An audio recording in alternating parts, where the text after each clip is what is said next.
అయితే ఇప్పుడు సరే అది అది కట్టాలి, దాన్ని తీసేయాలి, ఏదో ప్లానింగ్ లో అయితే గవర్నమెంట్ ఉంది. అసలు చేయాల్సిన పని ఏంది? మూసి సుందరీకరణ ఏదైనా చేయాలంటే అది కూడా నాకు ఫస్ట్ ఆ డ్రైనేజ్ వాటర్ ఆ మూసిలో కలవకుండా ఎస్టీపీలు బాగు చేయాలి, చెరువులను బాగు చేయాలి, ఆ నాళాలు బాగు చేయాలి. ఈ ప్రాసెస్ అంతా ఏం చేయకుండా గాంధీ సరోవర్ గట్టి ఏం చేస్తారు?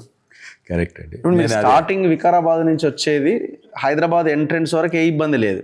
ఎప్పుడైతే హైదరాబాద్ ఎంటర్ అయిందో కోర్ హైదరాబాద్ మొత్తం డ్యామేజ్ అయింది. కాలువ యాక్చువల్లీ శంకరపల్లినే మురికి, అక్కడి నుంచే స్టార్ట్ శంకరపల్లి, జనవాడ, మోకిలా, ఆ మురికి అంతా ఆల్రెడీ మొదలైంది. ఇప్పుడు ఇంకా కొంచెం మంచినే ఉంది కానీ 5 ఏళ్ళు అది కూడా మురికి మొదలైంది. అది చేయకుండా అదే పెద్ద ప్రాసెస్ కదా సార్. కరెక్ట్, అదే పెద్ద ప్రాసెస్ కదా. నేను ఇది కూడా చెప్పినా కానీ నిన్న చెప్తానికి టైం లేకుండా, అవకాశం లేకుండా, ఇది ప్రాజెక్ట్ కొంచెం ఉల్టా అనిపిస్తుంది.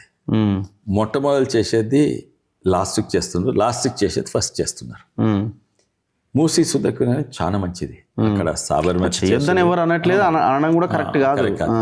అయితే మూసీ సుందరీకరణ అంటే 2 విషయాలు. అన్నిట్లో ముఖ్యమైనది ఏంటంటే ఆ మురికి నీళ్ళు పోయి తేట నీళ్ళు ఉండాలి, ఆడ దోమలు పోవాలి, ఆ కంపు పోవాలి. అది మొట్టమొదటి. దాని తర్వాత చెట్లు పెడతారా, వాకింగ్ ట్రాక్లు పెడతారా, ఇంకేమైనా పెడతారా, అవి సెకండ్. ఆ మురికి నీళ్ళు పోవాలంటే సాఫ్ చేసింది అనుకో, మురికి నీళ్ళు పోతాయి, ఇక్కడ నుంచి వస్తాయి. గండిపేట నుంచి, హిమాయత్ నుంచి వచ్చే నీళ్ళు తేట నీళ్ళే, తాగే నీళ్ళు. ఒకప్పుడు ఇంకా తేటగానే ఉన్నాయి, ఈ రోజు కూడా తేటగానే ఉన్నాయి. కానీ పక్క నుంచి వస్తున్న నాళాలు, అవి మురికి నాళాలు. అవును, ఆ నాళాలు ఎక్కడి నుంచి డైవర్ట్ చేయాలి కదా. డైవర్ట్ చేయొద్దు, నా ప్రకారంగా అయితే డైవర్ట్ చేయొద్దు. ఎస్టీపీలు పెట్టాలా కాదు. అవి ఎక్కడి నుంచి వస్తున్నాయి? అవి చెరువుల నుంచి వస్తున్నాయి. హఫీజ్పేట్ చెరువు, గంగారం చెరువు, నేక్నంపూర్ చెరువు, గంగారం చెరువు, తర్వాత ట్యాంక్ బండ్, అన్నిట్ల పెద్ద చెరువు, అందులో నుంచి మూసీలకు వస్తున్నాయి కదా. అవును, మీరు ఈ చెరువులను సాఫ్ చేయండి, నాళాలు ఎట్లా సాఫ్ అవుతాయి? నాళాలు సాఫ్ కానీ మూసి ఎట్లా సాఫ్ అవుతుంది? కానీ ఆ చెరువులకు నీళ్ళు ఎట్లా వస్తున్నాయి? చెరువులకు మురికి కుంటలు అవుతున్నాయి, ఎట్లా వస్తున్నాయి? వాన నీళ్ళ దేవుడు మురికి వాన నీళ్ళు లేదు. డ్రైనేజెస్, అపార్ట్మెంట్లు అయితే డైరెక్ట్ అందులోకి డ్రైనేజ్ వస్తున్నాయి, కొన్ని ఏమో ఎస్టీపీలకు పోయి డ్రైనేజ్కి వస్తున్నాయి. ఫస్ట్ మెయిన్ అపార్ట్మెంట్లు, ఇక్కడేమో రెసిడెన్షియల్ సీవేజ్, అక్కడ దిక్కేమో సనత్ నగర్ దిక్కేమో ఇండస్ట్రియల్ పొల్యూషన్. సో ఫస్ట్ అక్కడ ఇండస్ట్రియల్ పొల్యూషన్ చూడండి, ఇక్కడ ఎస్టీపీ చేయాలి, డైరెక్ట్ డ్రైనేజెస్ ఆపాలి, అప్పుడు చెరువు మంచిగా అవుతుంది.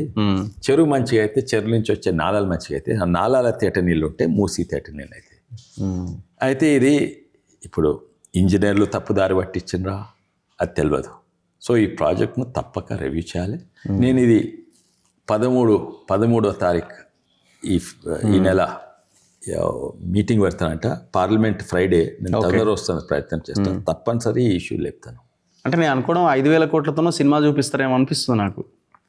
ఏమో ఇట్లా చేయబోతున్నాం, మళ్ళీ మమ్మల్ని గెలిపించండి, నెక్స్ట్ టైంకి అసలు ఇట్లా తయారైపోతుంది మొత్తం ఏరియా అంతా అని ఒక పిక్చర్ ఎన్ని ఎకరాలు, ఆ ఎకరాల్లో ఒక సినిమా చూపిస్తారేమో అనిపిస్తున్నది.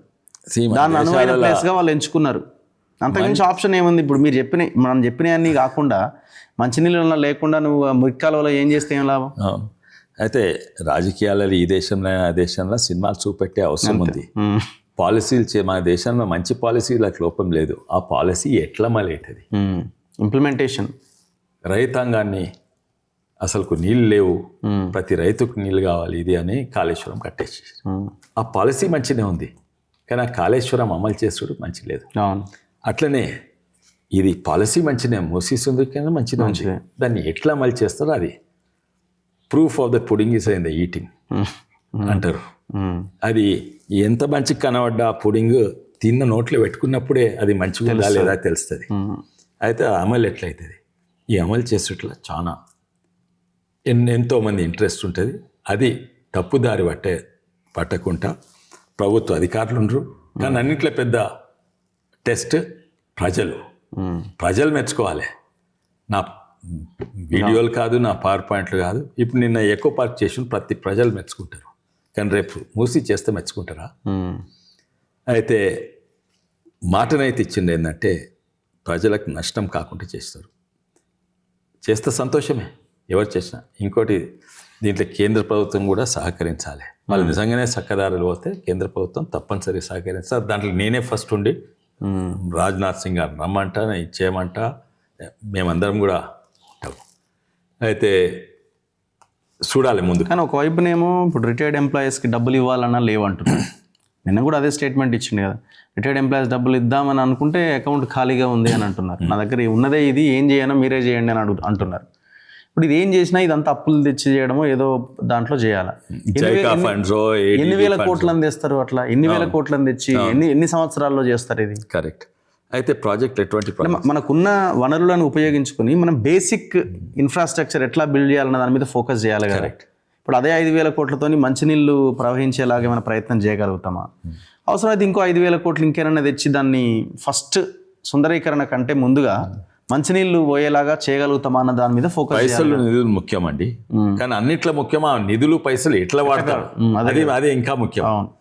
అయితే పైసలు ఎక్కడి నుంచి తీసుకోవచ్చు? పైసలు తీసుకొచ్చి కాళేశ్వరం కుమ్మరిస్తే ఏం లాభం? ఏమైంది?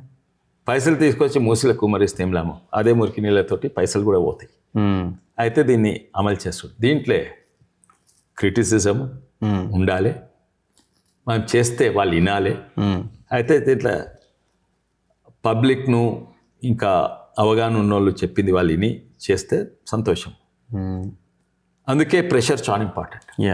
నిన్న మాట ఇచ్చిండ్రు, కానీ మీరు మాట ఇచ్చిండ్రను నేను ముఖ్యమంత్రి గారికి యాడ్ చేస్తూ ఉండాలి, ప్రజలు యాడ్ చేస్తూ ఉండాలి మీరు చెప్పిందని. నిన్నేదో మీటింగ్ పెట్టినట్టు నరసింహారెడ్డి గారితో, మూసీ డెవలప్మెంట్ దాని CEO అనుకుంటా, వారు కూడా కొంచెం ధైర్యం కాదు చెప్పినట్ట, మీకు వ్యతిరేకంగా ఏం చేయరు, మీరు ఒప్పుకుంటేనే చేస్తామని వారు కూడా చెప్పినట్ట.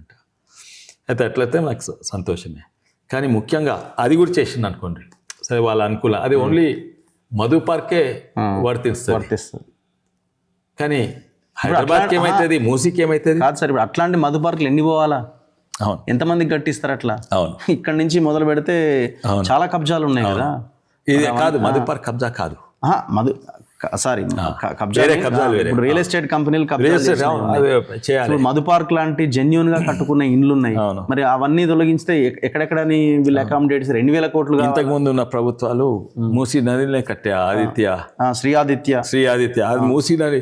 అది మొన్న వానకాలంలో పెద్ద వరదలు కూడా కాదు, అవన్నీ ఔటర్ రింగ్ రోడ్ అంటే అన్నిట్లో best design highway. Outer ring road కు నీళ్ళు వచ్చాయి. అది ఎవరు ఇచ్చిండ్రు?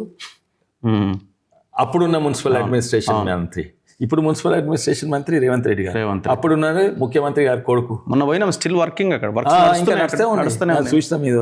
ఇదేమో కాదు అక్క పాత ప్రభుత్వం ఇది చూడు, అక్కడేమో మూసిలా కట్టిండ్రు, ఇది మూసి పక్కకున్నది. అక్కడ పర్మిషన్ ఇచ్చి ఇక్కడ ఏడుస్తున్నారు. దాన్ని ఫస్ట్ చూడండి. అయితే ఇప్పటి వరకు ఉన్న ప్రభుత్వాలు, ఇప్పుడు కాంగ్రెస్ ఉండొచ్చు, అంతకుముందు టీఆర్ఎస్ ఉండొచ్చు, ఇవన్నీ తప్పులు చేసినాయి. అండ్ ఇప్పుడు తనే రాజకీయం కొరకు వాళ్ళు ఏడుస్తున్నారు. ఓవరాల్గా అయితే